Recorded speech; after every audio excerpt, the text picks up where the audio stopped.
गुरु कौन होता है? जिसको पहले से ज्ञान है। गुरु वही तो ना।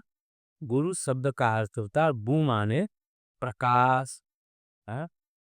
हाँ? गु माने अंधेरा। गु माने अंधेरा और रू माने प्रकाश।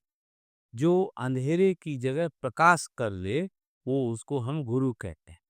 अर्थात अज्ञान को हटा दे और प्रकाश व ज्ञान को पैदा कर ले, उसको हम गुरु कहते हैं। तो गुरु और प्रज्ञा प्रसादेन, प्रज्ञा कहते हैं गुरु की बुद्धि।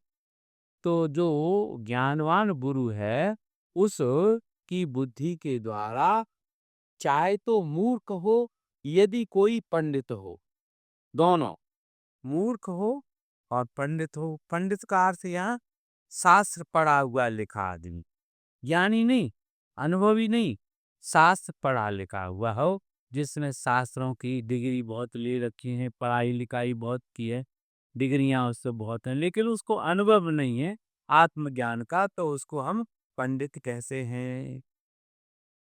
यस्तु संबुध्यते, यस्तु संबुध्यते तत्वम, वो ऐसा गुरु जो है, यदि उस ज्ञान को प्राप्त हो जाता है या गुरु की कृपा से वो उस तत्व को समझ जाता है, तो फिर क्या है कि भवसागरात विरक्तो, इस संसार के प्रति वो है वैराग्य को प्राप्त।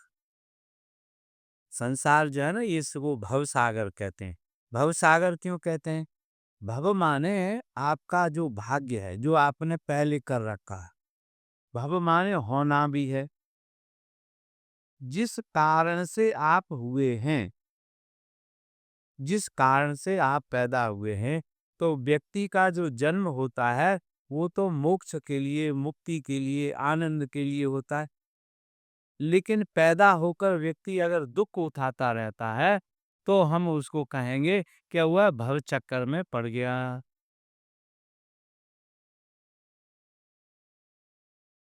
राग द्वेषात, इसका हिंदी अर्थ समझे, मूर्ख अथवा विद्वान जो कोई भी यदि गुरु की प्रज्ञा की कृपा से परमात्म तत्व को बोध प्राप्त कर लेता है, तो वह राग द्वेष से रहित सभी प्राणियों के कल्याण में रत रहने वाला, ईश्वर ज्ञान वाला और भवसागर से विरक्त हो जाता है तथा प्रशांत होकर परम पद को प्राप्त करता है। हम्म? आगे एक विद्यार्थी और,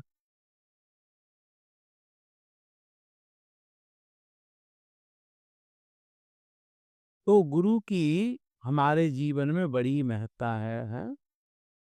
गुरु के मूर्ख हो अथवा विद्वान हो, तो जो गुरु होता है वो देखो अपने एक क्लास में पढ़ाते हैं या कोई भी गुरु पढ़ाता है, उसमें दोनों तरह के बच्चे हुई में खुश रहे के बड़े, दोनों तरह के होते हैं। कुछ बड़े होशियार भी होते हैं और कुछ लिखते हैं इल्लिगा भी, कुछ होशियार होते हैं और कुछ मूर्ख होते हैं। लेकिन गुरु दोनों पर कृपा करके दोनों का कल्याण कर सकता है, कर देता है। तो गुरु एक हमारे लिए बड़ा अच्छा माध्यम है।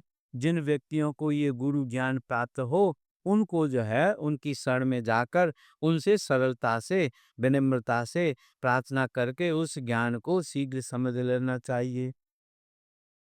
तो गुरु जो है एक तरीके से डाइजेस्टेड नॉलेज, क्योंकि उन्होंने अनुभव कर दिया है, तो वो आपको शीघ्र ही दे सकते हैं। आज